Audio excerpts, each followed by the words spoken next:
Ngày xưa, vua Hùng thứ 18 có cô con gái vô cùng xinh đẹp tên là Mỹ Nương. Nhà vua đã già yếu nhưng thương dân như con, nên cả hai cha con thường xuyên thăm hỏi và giúp đỡ người dân.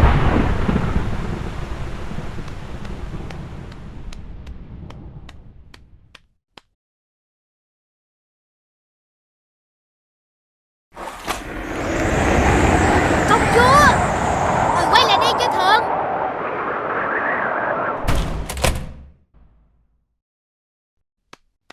Bẩm bệ hạ thứ tội, thần làm kinh động đến người.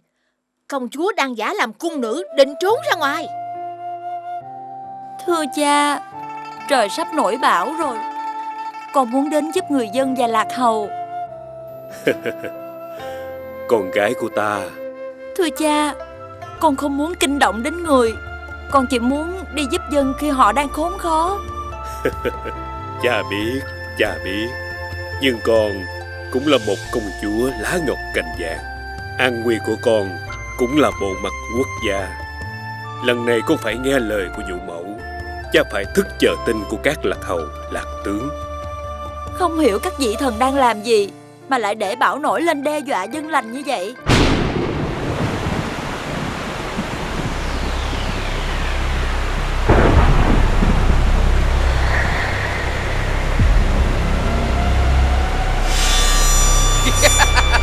Lần này bay xoáy cho ta, đảo chiều về hướng bắc xem nào.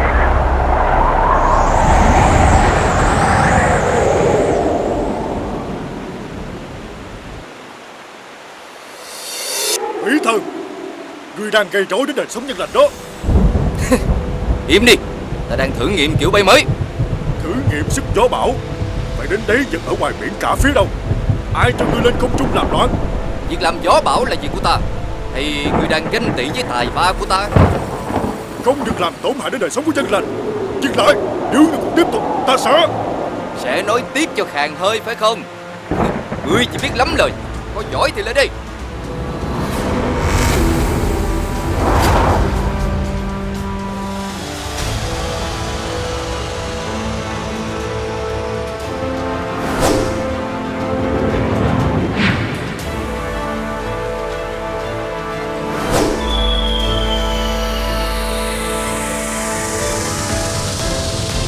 Tên người đừng bám vai như đĩa.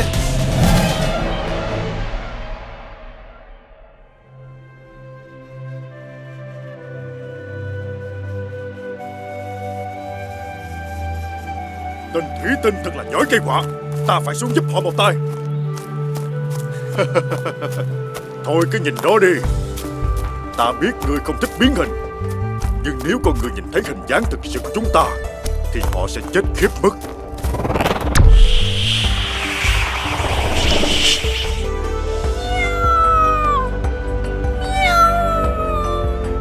Tiểu hổ của ta ngoan lắm.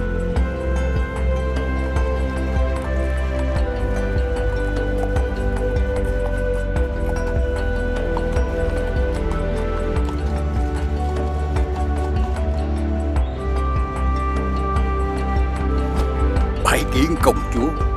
Người đi đâu vậy? Ở đây hỗn loạn lắm. Ta đến đây để giúp mọi người.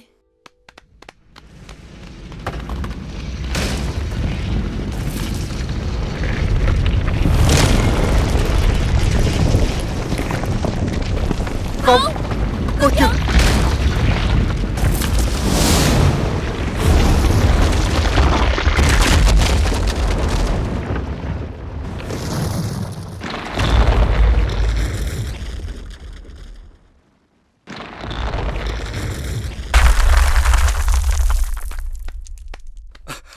Trời ơi, công chúa, người không sao chứ? Còn Nhi nữa. Sao con lại chạy vào căn nhà đáng đổ vậy hả? Con tìm bùa bình an của mẹ cho con. Nó nằm ở trong đó. Con thật là, tại sao lại liều mạng như vậy? Ta đã mất con trai và con dâu. Ta không muốn mất luôn đứa cháu nội đáng yêu của ta. Mọi người không sao là tốt rồi. Cảm ơn tráng sĩ đã ra tay cứu cháu tôi và công chúa Mỹ Nương. Đa tạ tráng sĩ. Đó là vinh hạnh của ta. Công chúa và bé Nhí không sao là tốt rồi. Con nín khóc đi. Có bị đau ở đâu không? Không bị thương ở đâu là tốt rồi. Xem ta có gì này. Đây là mèo của chú, tên là Tiểu Hổ. Nó thích được gãi đầu như vậy nè. May mà có tráng sĩ. Hình như chàng không phải là người dùng này. Đúng vậy. Tôi tên Sơn, hay ở trên núi. Cơn bão hôm qua to quá, nên tôi xuống xem mọi người có cần giúp gì không. Vậy thì tốt quá. Thêm người thì bớt việc. Nhờ tráng sĩ qua đây phụ dựng lại mấy cái cột nhà.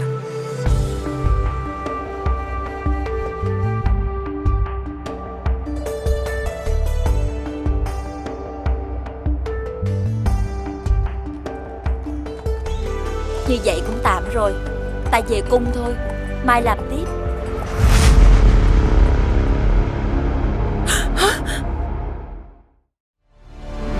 Kìa người đẹp, giữa những ngọn sóng nàng làm gì ở đây? Ngươi là ai? Nè, cô gái xinh đẹp, ta là người đàn ông tài giỏi, trai tài gái sắc một đôi. Nàng có muốn đi dạo thủy cung với ta không? Hỗn xược, đừng có lại gần ta. Ngươi dám mắng ta? Ta là thủy thần. Ta tha tội chết, nhưng sẽ bắt ngươi về hầu hạ ta. Tên kia, mau bỏ công chúa ra. Ngươi đang hỗn láo với công chúa con của Hùng Vương, vua ở đất này đó. Hãy tha thứ cho thủy thần si tình ngốc nghếch này. Nàng hãy dẹp tên người rừng này đi. Ta sẽ đưa nàng đi ngắm đại dương bao la huyền ảo. Không cần phải xin lỗi. Ngươi hãy mau đi đi.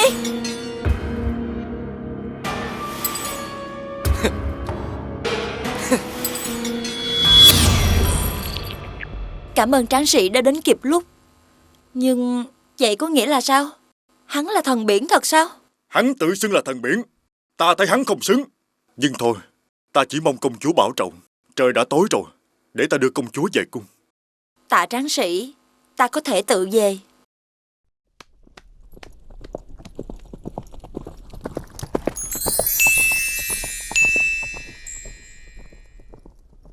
Công chúa, hôm nay người lại lân la đến mấy làng bị thiên tai nữa đúng không? Nhũ mẫu biết không, họ đang rất khó khăn cực khổ đó, nên con không thể bỏ mặc họ. Nhưng người là công chúa, theo đúng lễ nghi thì người phải đến điện thờ để cầu nguyện cho dân chúng. Sao người có thể đi lung tung, nói chuyện với các quan và thường dân cả nam lẫn nữ được? Ta vẫn đến điện thờ cầu nguyện đó thôi. Nhưng phải ra tay giúp người thì mới là thiết thực. Vả lại, dân thường thì sao chứ? Họ có khi còn giỏi hơn khối Dương Tôn công tử nữa.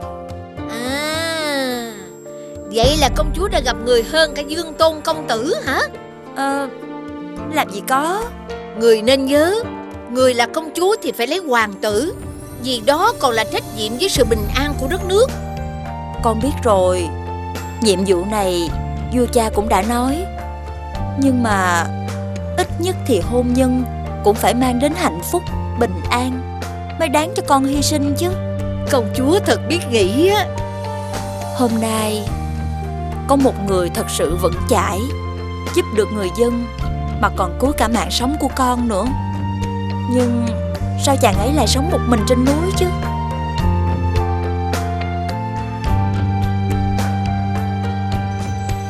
Xin kính chào Hùng Vương. Thần là sứ giả của đại quốc, xin được kính chúc Hùng Vương thọ tỷ Nam Sơn. Kính chúc cho bang giao giữa hai nước chúng ta càng thêm khăng khít. Sứ giả miệng lễ. Chẳng hay ngay từ xa hỏa tốc đến đây là vì sự việc cấp bách gì khiến chúng tôi không kịp đón tiếp chu đáo hơn. Bẩm Hùng Vương, quả là tôi có hơi đường đột, nhưng vì tin vui không thể chậm trễ nên tôi vâng lệnh đi ngay. Tin vui à? Là tin gì vậy? Vua Tây Âu của chúng tôi văn võ song toàn, vốn đã nghe danh công chúa là cốt tiên, nhan sắc phi phàm, nên muốn xin cưới công chúa để kết tình thông gia. Chẳng phải vua Tây Âu đã có hoàng hậu rồi sao? Xin ngài gửi lời cảm tạ của ta đến vua của đại quốc. Nhưng ta đã già, lại chỉ có một mụn con gái này. Nếu gả nó đi đến đại quốc của ngài, ta sẽ khó có cơ hội gặp lại nó. Nghĩa là ngài không đồng ý? Thưa Hùng Vương, ngài phải suy nghĩ thật kỹ. Nếu từ chối, ta sẽ không hay cho hòa bình của cả đôi bên. Ta đã quyết. Có lẽ ngài đi đường đã mệt mỏi và muốn nghỉ ngơi. Ta không cần nghỉ ngơi. Đây là một sự sỉ nhục với đất nước ta. Ta sẽ gửi tặng cho vua nước ngài một số món quà quý giá. Coi như không uổng ngài đã lặn lội đường xa đến đây. Ngài có thể khởi hành bất cứ lúc nào. Được. Vua ta cũng đã dặn. Nếu vậy thì từ nay lễ vật cống nạp sẽ tăng lên gấp 3 nếu ngài từ chối mối lương duyên này. Gấp 3? Thật quá đáng.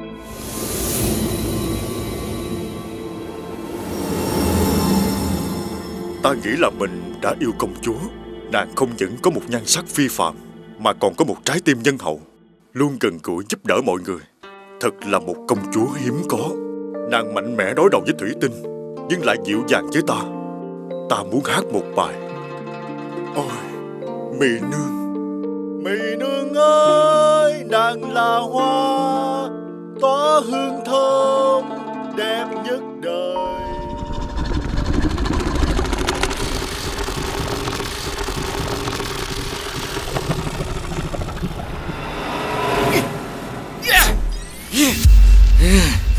Tên sơn thần lúc nào cũng làm kỳ đà cản mũi ta.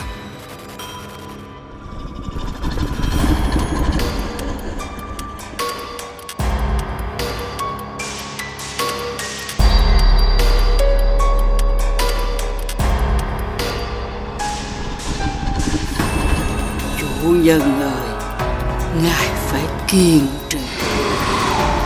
Đúng, ta phải tìm cách cưới được nàng thần linh Trang.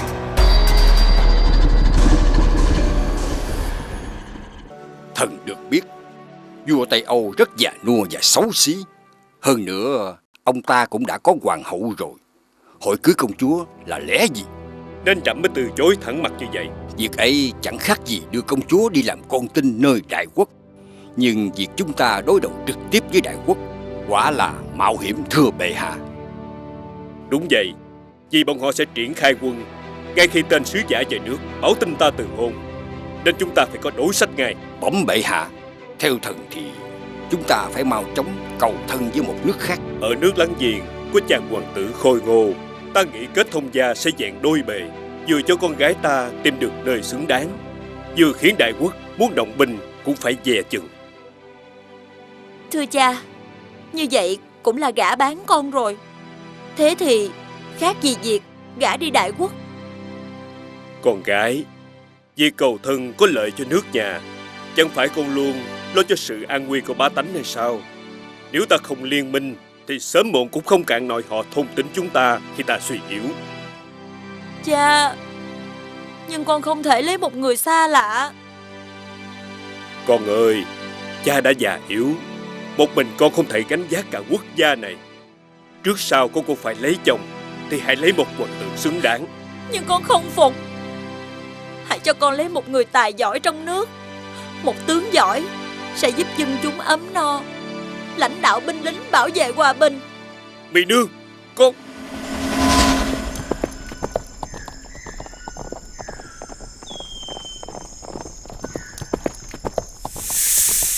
Bởi muốn rã mình, chủ nhân chẳng quá phép ta dẫn thẳng cung điện cho rồi. Ở giữa rừng vậy, lấy đầu ra tin tức của nội cung mà bẩm báo chứ.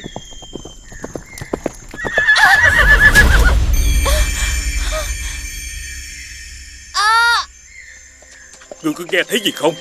Hình như là tiếng của công chúa. Con ngựa của công chúa đây mà. Chắc là công chúa gặp nạn rồi. Mau, chạy đến phía đó cứu công chúa. Con gái, đừng sợ, đừng sợ. Vua cha đi theo con làm gì? Con muốn được ở một mình. Trẫm chỉ có mình con, đến chiều con quá đến hư mất rồi. Cha cứ để mặc con. Tai bị trầy, còn chân bị trật nữa. Con là lá ngọc cành vàng, con đau làm cha cũng xót lắm, con có biết không? Con xin lỗi, đã làm vua cha lo lắng. Con đã suy nghĩ về những lời của cha và Lạc Hầu đã nói. Con chấp nhận trách nhiệm của một công chúa. Xin cha mở hội kén rễ, cho con được chọn người xứng đáng. Được, đúng là chỉ có con gái ta mới nghĩ được như vậy. ta ra lệnh loan tin này đi khắp nơi. Bất kể là đồng bằng hay vùng biển, trong nước hay ngoài nước, đều có thể tham gia kén rễ, trình diễn tài năng. Người giỏi nhất sẽ được công chúa chọn làm chồng.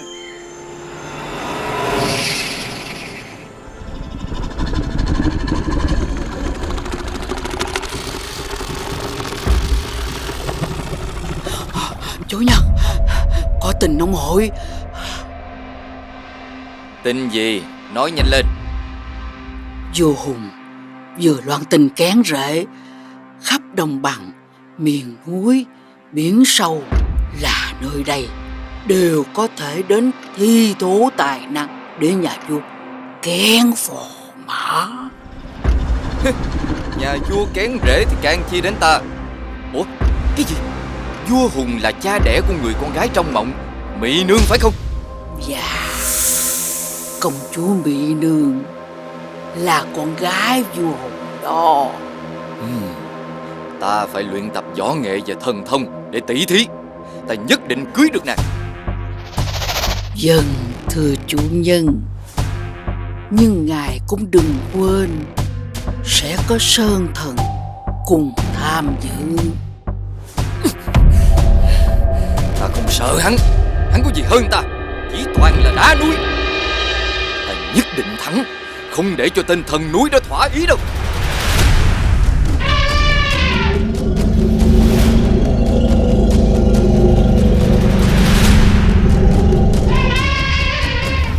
Tâu bệ hạ, có một đoàn người kỳ lạ đến xin cầu hôn.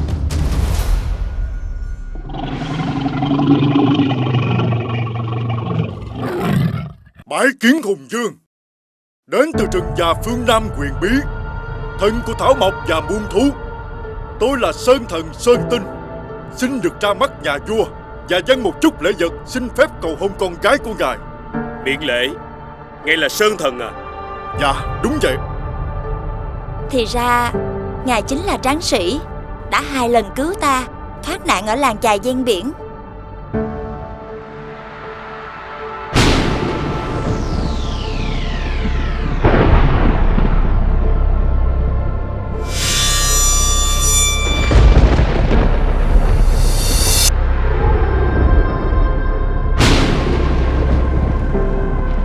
Thủy Thần xin bái kiến Hùng Vương và công chúa Mỹ Nương xinh đẹp. Ta cai quản biển khơi, đem đến cho dân ngài những sản vật biển. Ta đến đây để tỷ thí cầu hôn công chúa Mỹ Nương.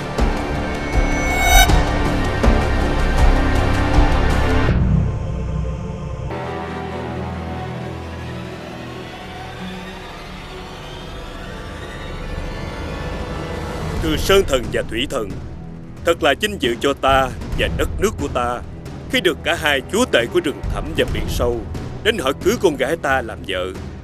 Ta thật bối rối. Ngài không cần phân vân.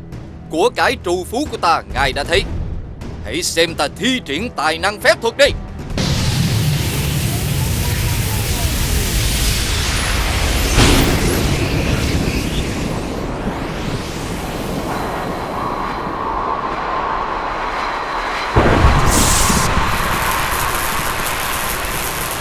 Mọi người đừng sợ. Sơn Tinh, ta đang thi triển phép thuật, trổ tài cho công chúa thấy. Ai cho ngươi xen vào? Thủy Thần, Sơn Thần, ta đã thấy đủ phép thuật rồi. Xin dừng tay để ta có sự phán quyết.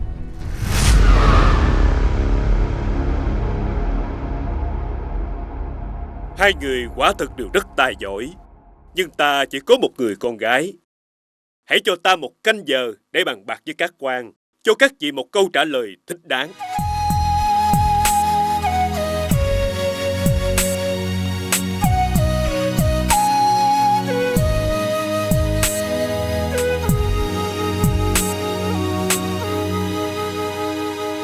Thưa bệ hạ, hay là chúng ta cho công chúa bịt mắt bốc thăm?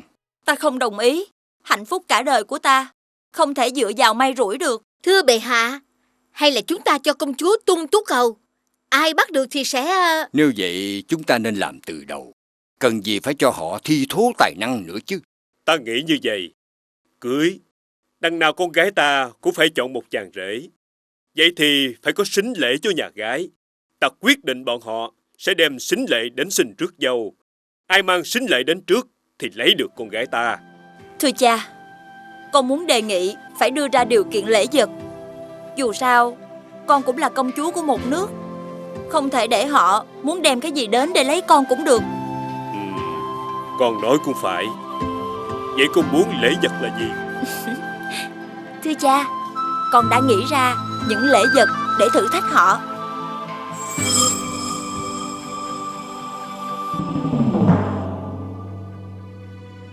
Con sẽ kết hôn với sính lễ là 100 giám cơm nếp, 200 thịt bánh chưng, dôi 9 ngà, gà 9 cựa, ngựa 9 hồng mao, là lễ vật ta thử thách hai vị thần. Sáng ngày mai, ai đem đủ sính lệ đến trước thì sẽ được rước dâu về. Ý ta đã quyết, hai người thấy thế nào? Tôi đồng ý thưa Hùng Dương. Còn Thủy Thần, người thấy sao? Chẳng lẽ thần biển cả tối thượng lại không đủ quyền phép tìm ra những lễ vật đó hay sao? Được, ta đồng ý. Xin được hẹn ngài ngày mai. Xin được hẹn ngài ngày mai.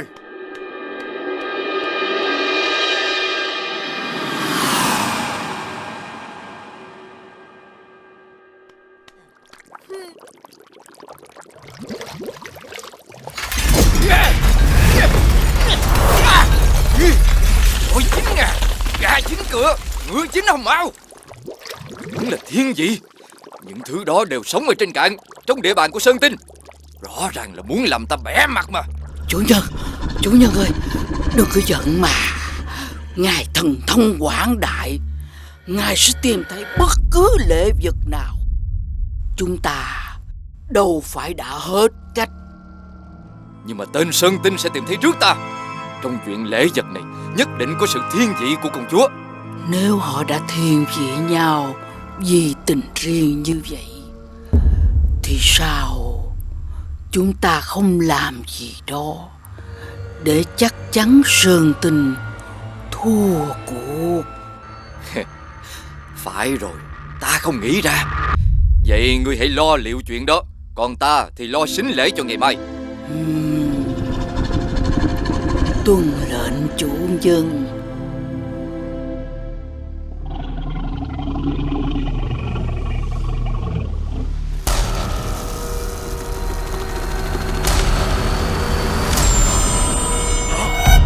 Ta đã quá chủ quan, không đề phòng bọn tùy tùng của Thủy Tinh chơi xấu.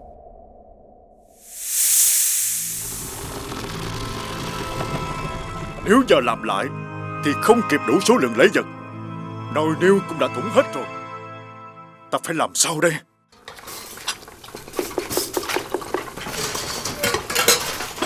Các ngươi chậm chạp quá.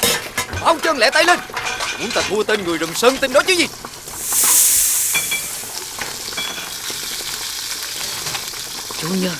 Chủ nhân, xin hãy bớt giận. Thần đã làm tròn nhiệm vụ.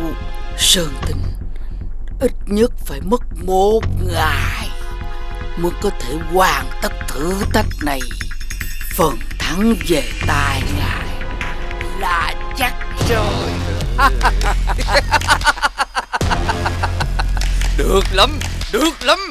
Ngươi đúng là trợ thủ đắc lực của ta. Mau giúp ta chuẩn bị lễ vật kẻo không kịp.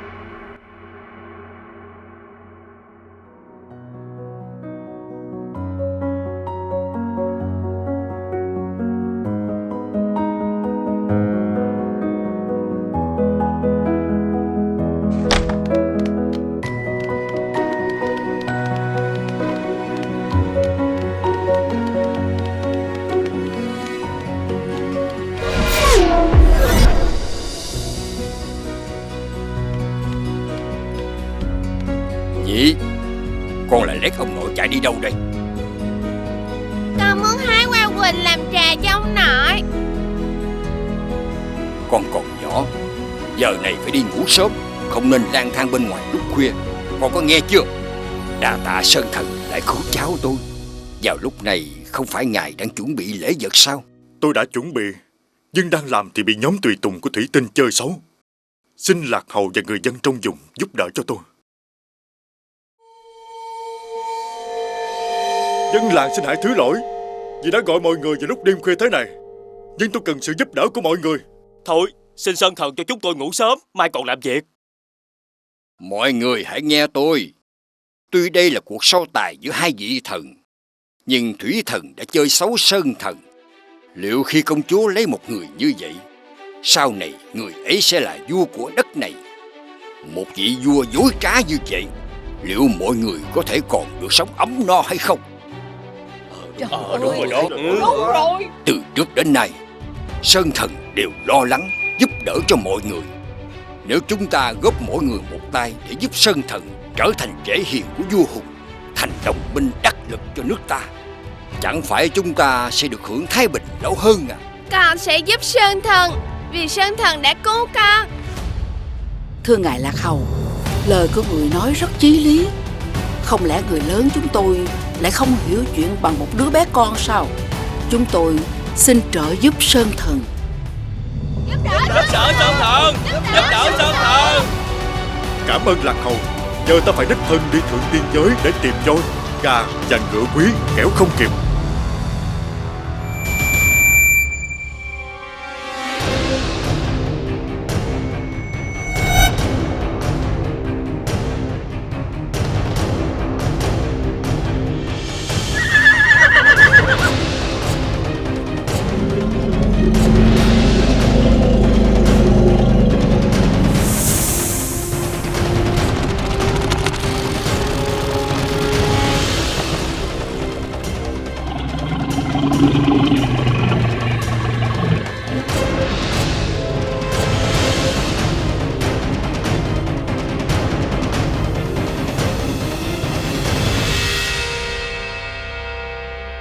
Công chúa ơi, người làm ơn ngồi yên đi.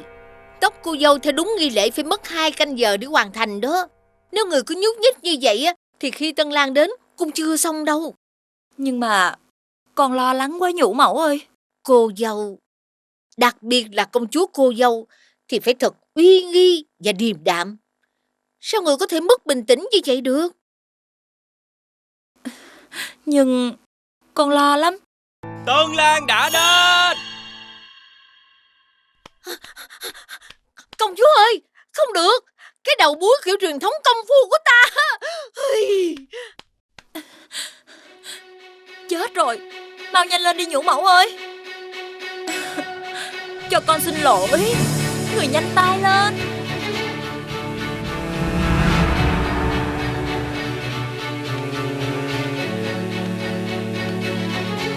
Tạ ơn trời đất và tổ tiên bao đời đã phù hộ sông núi đất nước này. Nay ban cho Mỹ Nương một người chồng tốt và cho quốc gia một láng giềng thân thiện, một người bảo hộ vững chắc.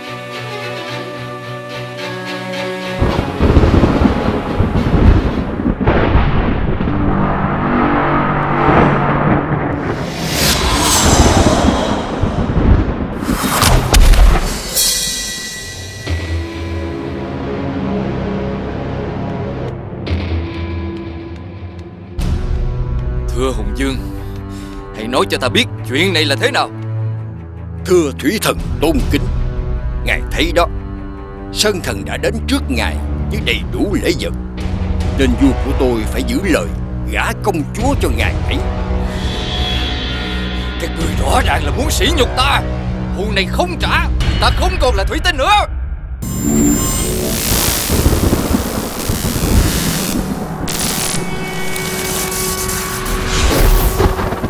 Thủy Tinh, ngươi thua rồi còn muốn làm gì nữa? Nếu muốn đánh thì hai ta cùng đánh, đừng làm hại tới dân lành. Sẽ nhấn chìm tất cả.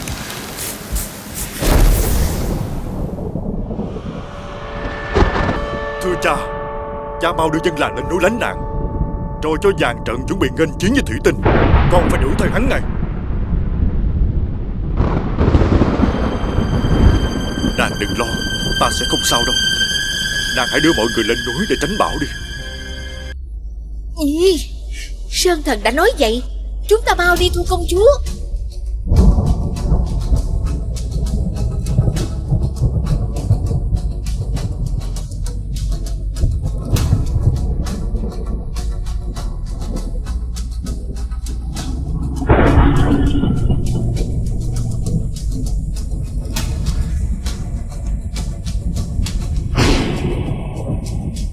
Nương, con mau di tản bảo vệ người già, phụ nữ và trẻ em lên đuổi đến chỗ an toàn. Còn các lạc hầu lạc tướng máu cùng ta đắp đê, gian trận chuẩn bị nghênh chiến với quân của Thủy Tinh.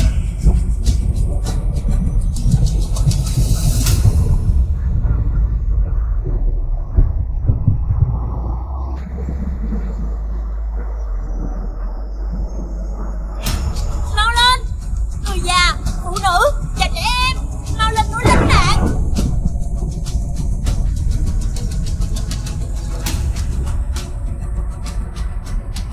Thấy nước dâng cao, Thủy Tinh lại mưu mô xảo quyệt. Cha và mọi người hãy cẩn thận. Mau đem bao cát qua đây.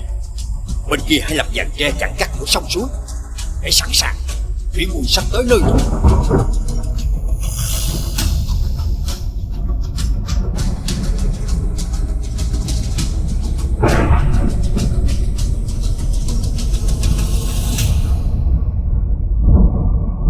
Nhấn chìm chúng xuống đáy biển cho ta. Giữ vững đội hình. Ấn tên.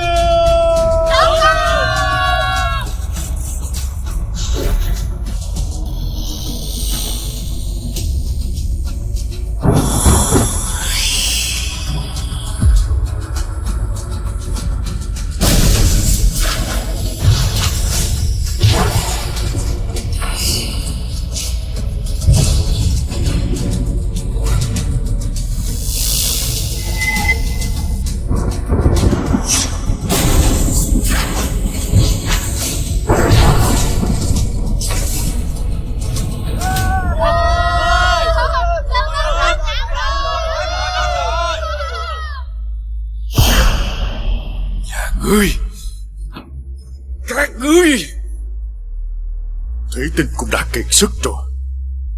Thủy Tinh, ngươi đừng cố chấp nữa. Hãy nhìn vào tổn thất của thủy tộc nhà ngươi đi. Ngươi đánh được chúng ta thì quân của ngươi cũng chẳng còn được toàn vẹn nữa. Thưa chủ nhân, thần bị thương, không biến hình nổi nữa rồi. Quân ta thì bị chặn đánh, mắc cạn ở cửa sông, sắp nghẹt thở rồi. Chủ nhân ơi. Tên Sơn Tinh được lắm. Hôm nay ta sẽ rút binh để bảo toàn lực lượng. Nhưng ngươi hãy nhớ đấy, ta sẽ còn quay lại rửa thù này.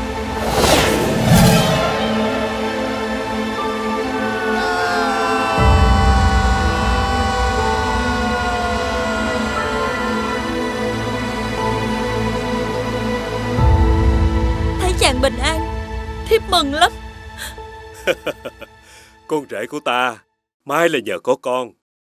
Nhờ có Sơn Thần bảo vệ, chúng ta đã vượt qua được thiên tai lần này. Mọi người hãy cùng cảm ơn Sơn Thần và chúc cho Sơn Thần và công chúa được hạnh phúc 100 năm. Tạ ơn vua cha. Tạ ơn Sơn Thần và công chúa vạn quê, 100 năm hạnh phúc. Sơn Tinh không những chỉ dạy cho người dân cách đối phó với nước lụt của Thủy Tinh, mà còn phù hộ cho con người thoát khỏi những lần quay lại trả thù hàng năm của Thủy Tinh. Truyền thuyết Sơn Tinh Thủy Tinh thể hiện mong ước của người xưa về mưa thuận gió hòa. Sơn Tinh thắng Thủy Tinh thể hiện sự khát khao của con người có thể chiến thắng thiên tai mưa lũ.